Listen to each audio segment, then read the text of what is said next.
Right. So good morning. It's still morning. Yes.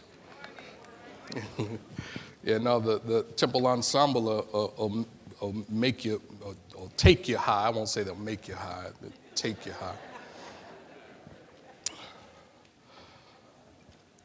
So on this morning, we are beginning a series that, as you heard, is intended to help us establish some practices and establish some protocols to establish and put into place some things that help us to most consistently live a healthy, happy, and prosperous life within the context of the relationships that we have. We are all more than we appear to be. Is that right? We all know that we are spirit, soul, and body. Yep. And so the spirit part of us, the spirit aspect of us, is that part of us that is made in the image and after the likeness of God. It is the I amness of us. It is that part of us that is the breath of God forming the basis of our being. Is that right? Then we have a soul. Somebody say soul. And the soul is the thinking, feeling, beingness of us. We say that I am the thinker who thinks the thought that makes the thing. Well, that thinking, that process is taking place within our soul, the structure of our soul. And then we are body, we are physical beings. Raise your hand if you recognize that you are a physical being. Yes, let me see hands all over the place. That's right. It's a sign, in fact, that you are a physical being. I feel like Beyonce. Right. As spiritual beings, we are perfect, whole, and complete. Nothing to fix. As thinking, feeling, physical beings, our interactions with others influence, inform, and form our beingness. Let me say that to you again. As thinking, feeling, physical beings, our interactions with others influences, informs, and forms our beingness. So it doesn't take a lot of time for me to be with you for you to have an impression upon me. We just saw this past week a world mourning someone they never knew. Real mourning, real pain precedes connection. Why? Because the thinking and the feeling makes it so. Are you with me? So then, it is important, it's critical that we be able to establish a context wherein those exchanges, those interactions, the influence, the impression, the formation can happen in a way that supports our desire to be healthy, happy, prosperous, and high functioning. Are you with me? Because not all interactions leave us feeling that way. It's been said that any engagement or interaction that doesn't reinforce your sense of well-being is one you might want to consider not engaging in. So then it helps to know how to create the relationships and establish the boundaries so that we and others know how to function within the framework of what we have created. Are you with me? Put this in your notes. Establishing boundaries is a form of self-care. Establishing boundaries is a form of self-care. It is one of the ways we signal to the universe that we are saying yes to the faces of love. Establishing boundaries is one of the ways that I affirm to myself and to all that I engage with that I intend to experience compassion, I intend to experience cooperation, and I intend to experience kindness. It's been said that you have to teach people how to treat you. Are you with me? And so a boundary is a thing that can help someone know how to engage with us. Does that make sense? So what's the story, or what's the backstory on boundaries? Unfortunately, we are a part of a culture that is not really clear about boundaries. Well, how do you know, Rev? Well, the Me Too and the Time's Up, and the Black Lives Matter and those such movements are an indication that we are not necessarily clear about where the line is. Are you with me? Moreover, our sense of boundaries change as we mature. Before we came out, we were having a good time in the back, and our board president said, I'm noticing, so just for the record, let me frame it, because I don't want to leave anybody out who's supposed to have a part in this. Reverend Rod and the First Lady were picking on me. And I replied in what I thought was a spiritual way, but I don't think they thought it was spiritual. And so then the president of our board, Mrs. Tiffany White, says, I'm noticing that the Reverend is a lot more feisty as he approaches 50. True confession moment. She is not wrong, Herbert. Right? I am approaching a stage in my life, right, where it seems like I don't have as much time, where it seems like my tolerance is shorter than it used to be, where my poker face is just a flat out right if you don't get out my face. And so I believe it is the kind of awareness that only comes with maturity. Are you with me? And so I'm just kind of at the stage in life where my line, my boundary, my sense of what is and isn't acceptable is like it's just evolving. How many of you know that to be so for yourself? Amen. To God be the glory.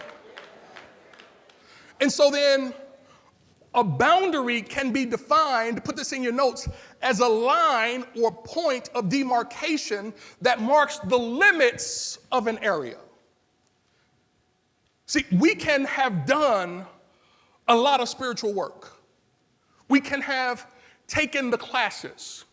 We can do our meditation. We can do our prayer in the morning and do our meditation in the afternoon and somehow still allow others to violate our boundaries. We can do all of those things and ignore and violate the boundaries of others. Are you with me? And so as you heard earlier, this series is about helping us dramatically improve in the area of setting boundaries or honoring boundaries through conscious practice, personal honesty, intention, and patience. See, in the physical world, boundaries are easy to see, right? You see a fence or a sign or a hedge or manicured lawn. All of those things tell us that someone is responsible for what's on the other side of that. Are you with me?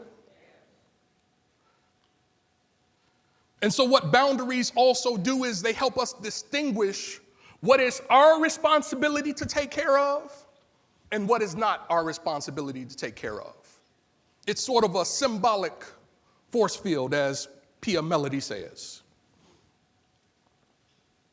But boundaries can also be crossed under the guise of helping people. You've heard me tell this story about a man who found this cocoon of a butterfly.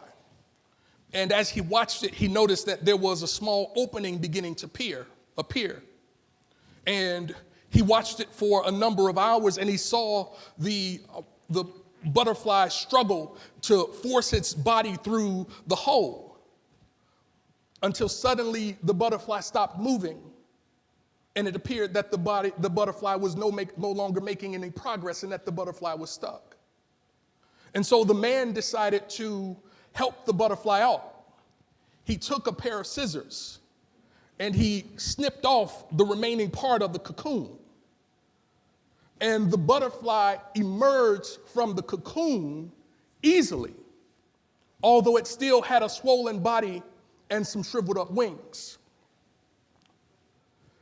The man then sat there waiting for the butterfly to fly, but it didn't happen. What he didn't realize was that the restrictions of the cocoon was the struggle that the butterfly needed to get itself through the small opening, and that was God's process for how to force the fluid from the body of the butterfly into its wings so that the process that God put in place could support the butterfly in flight. In attempting to help people, we sometimes cut around the cocoon and we impact or disrupt or disturb their ability to work through the natural process of struggle so that they can for themselves know how to fly. So many of us are surrounded by butterflies that we robbed of the struggle. Your people might not have robbed you of it.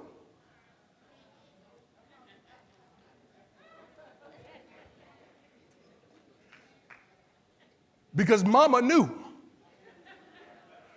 that a hard head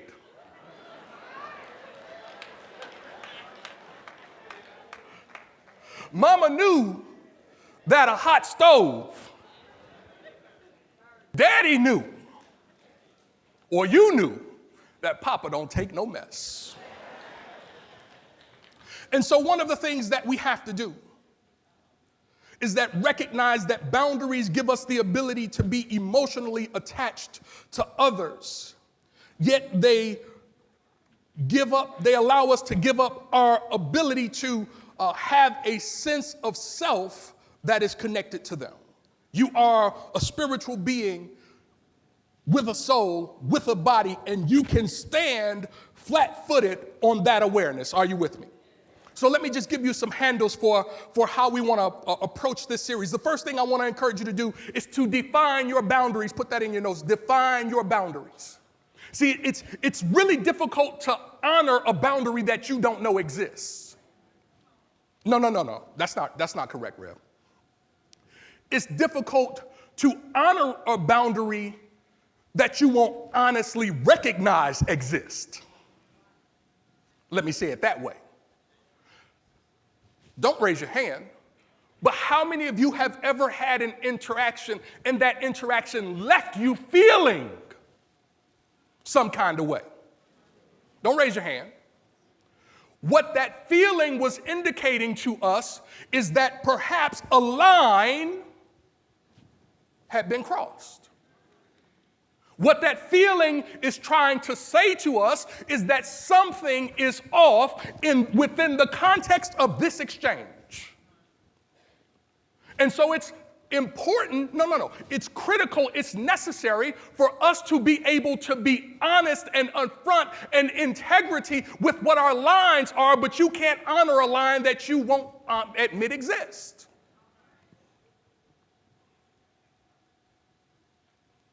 get in the car, somebody asks you what you want to listen to, you just, whatever you want to listen to. They ask you where you want to go out to eat, wherever you want to go out to eat. What you want to go see at the movies, whatever you want to see at the movies. As if you have no preferences. But you were probably listening to something before you got in their car. Am I lying about it? So you have to be able to define your boundaries. Gina Greenlee says, honoring your boundaries is the clearest message to others to honor them too. So it's up to each and every one of us to define and maintain our boundaries and to honor the boundaries of others. Poorly defined boundaries can be a cause of great deal of unnecessary suffering, and you were not made to suffer. It is not the Father's will that you suffer. As a matter of fact, we say the primary cause of suffering is. And if you forget that you have lines, if you forget and pretend like you don't know what feels good to you and what makes you uneasy, it's okay to say no in defining your boundaries. As a matter of fact, no is one of the most powerful definers of a boundary there is. It's okay to say, no, you don't get to talk to me like that. It's okay to say, no, I will not accept that behavior. It's okay. Put this in your notes. You can say no and still be loved. What did the choir just sing earlier? The love of God never fails. So even if you're alone, you're still in love. But you've got to be willing to own your boundary. You've got to be willing to define your lines. You have a whole bag of no's. Use them. Use them.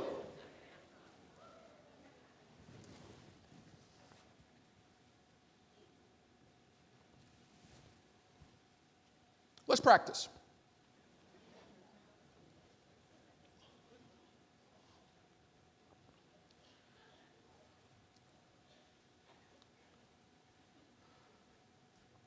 Can I borrow $5?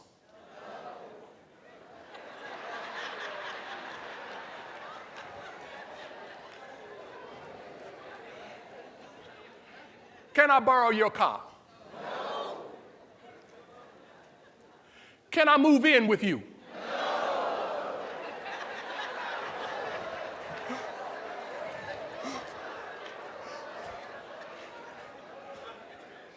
Can I buy you a drink? Just at least one, baby, at least one. At least one, just one. Just one. You can only buy me one. Mm-hmm. Oh, I know it's the right message for the right crowd. As you're defining your boundaries, ask yourself these few questions. How do you want the world to experience you? And how do you want to experience the world? This will help you define your boundary. Part of that is just being clear for yourself. Do you believe, you have to make a decision about whether or not the universe is friendly or hostile. That impacts, that informs, that influences how you want the world to see you and how you see the world. In order to define your boundary, you have to ask yourself, what kind of access do I want to give to my heart? The scripture says, guard your heart with all diligence, for out of it comes the issues. If you guard it correctly with a boundary, you can avoid some of the issues. There's one book that's titled, I Am Always My Own Experience. If I am my own experience, then why am I blaming other people about what I'm going through? Maybe I just ought to check my personal boundaries that I'm living by. Are you with me? How do you define your boundary? You have to determine what you want people to see in your yard. You got to make that decision. And then last, how do you define your boundary? You have to decide how you will share your brilliance. And sometimes it's not always easy to catch the boundary. Some of you saw the post that we put up on Monday. And in the post, I said that my son called me. I was actually right up here in the balcony. I came back to the church Sunday afternoon, and my son called me when I was sitting right behind where Vernon is. And as I said in the post, like I could hear in his voice that something was off. Right? I could hear that he wasn't all the way cool. But I was in the middle of work. Right? How many of you run right past the boundary because you're in the middle of something that's important? And so what I didn't say in the post was that emotionally, I knew he needed his dad. I knew he needed. But I was in the middle of work. I was in the middle of ministry. I was in the middle of being about the Father's business. But the Father is not making a distinction between the Father's business and the Father's business. Right? Both are ministry. And so in our lives, as we're defining our boundaries, we have to be conscious, we have to be aware, because it's really easy to shoot past the boundary in the name of good work. I remember another time, Sylvia and I were in the ER, and not as guests. Right? We are in the ER. And I see one of our members, and his wife is in back. And as I walk toward the door to find out when is my wife going in the back? And he comes out and he sees me and his face lights up. He said, "Man, you are the answer to my prayers."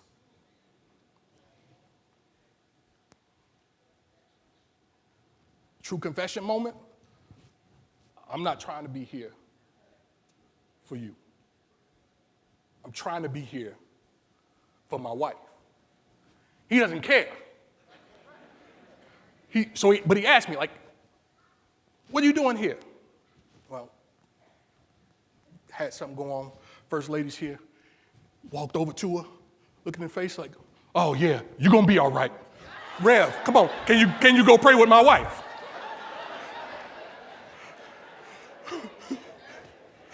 Like, there's gotta be a line. There's gotta be a line somewhere in there, right? Can I tell you what I did? I went with my member to pray with his wife while my wife is writhing in pain. The crossing of the boundary can be subtle. That's my point. Right? If we're not intentional about how we define our boundaries, we can cross our own internal boundaries. We can cross or violate our own internal values just as easily as we can do them to others. And look at this. If I'm willing to do it with mine, imagine what I will do with yours.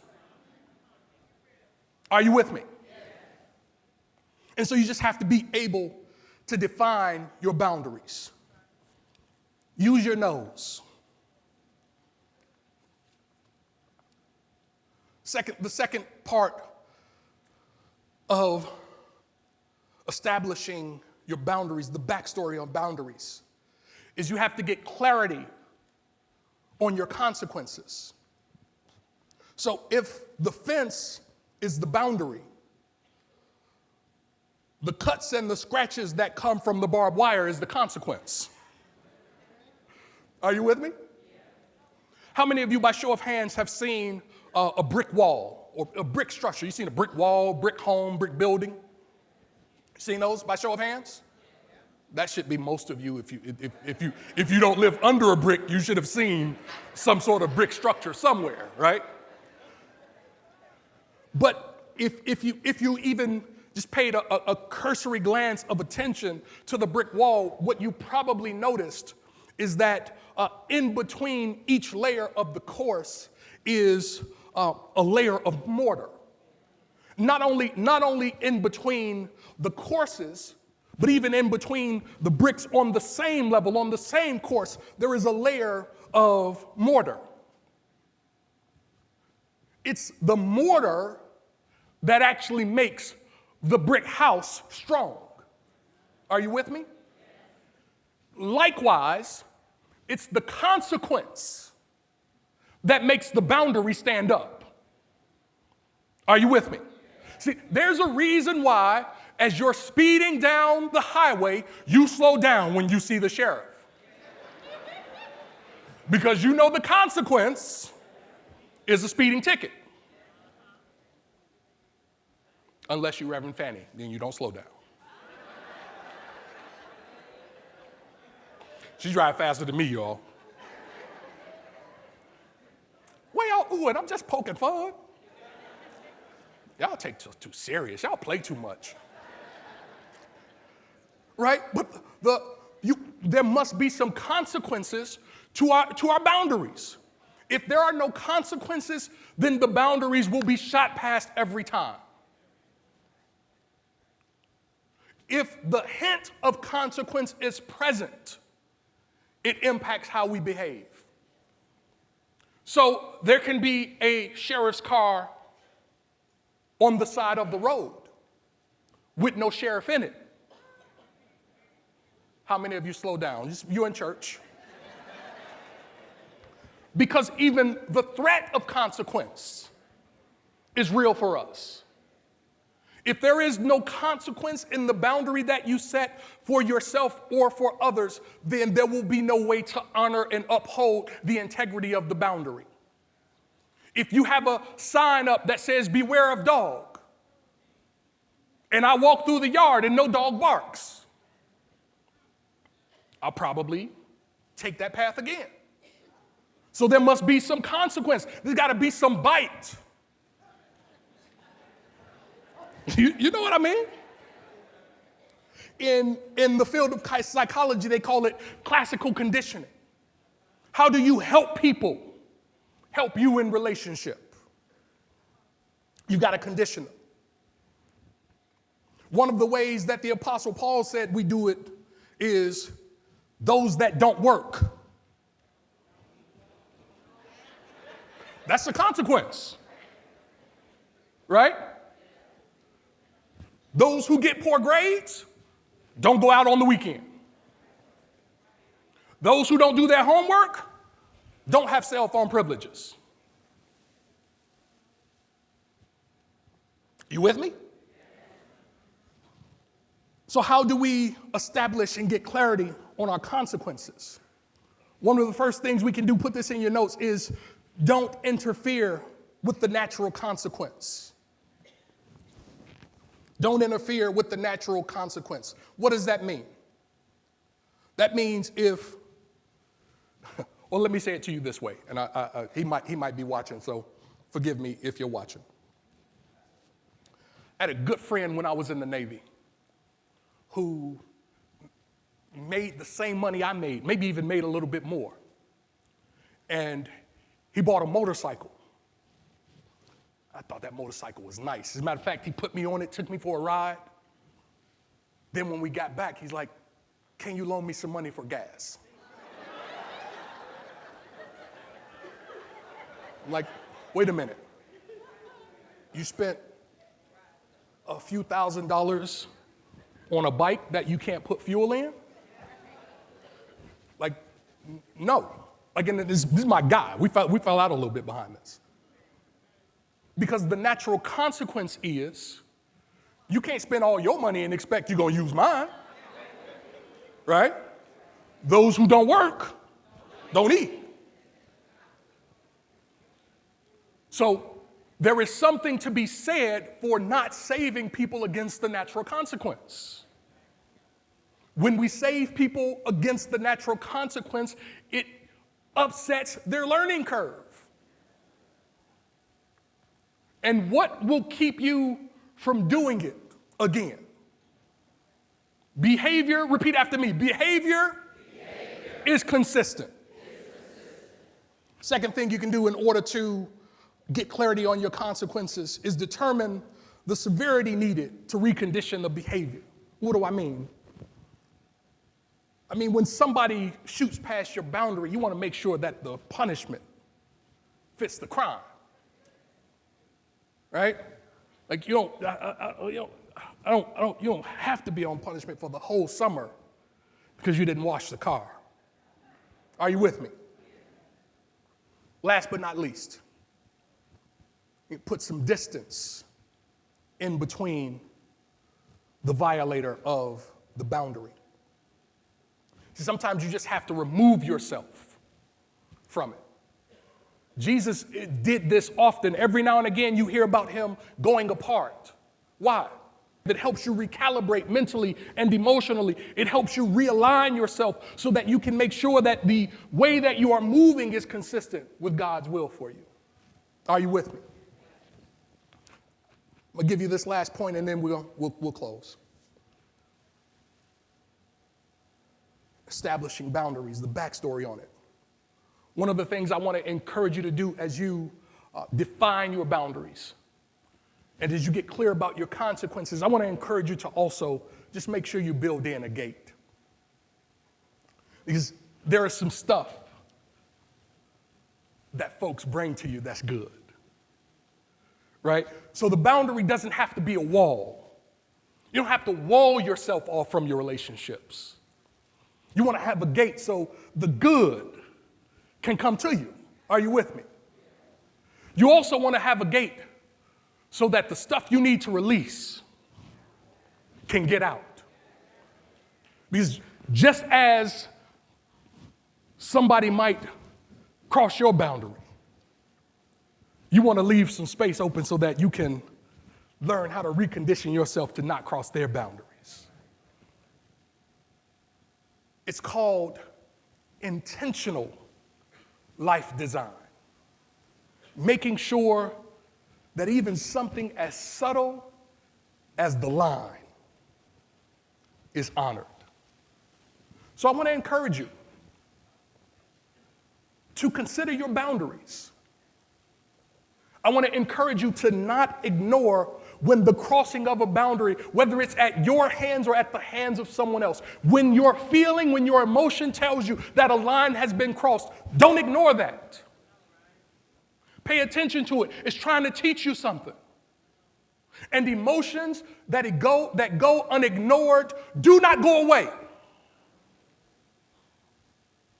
When we don't address them, they just fester.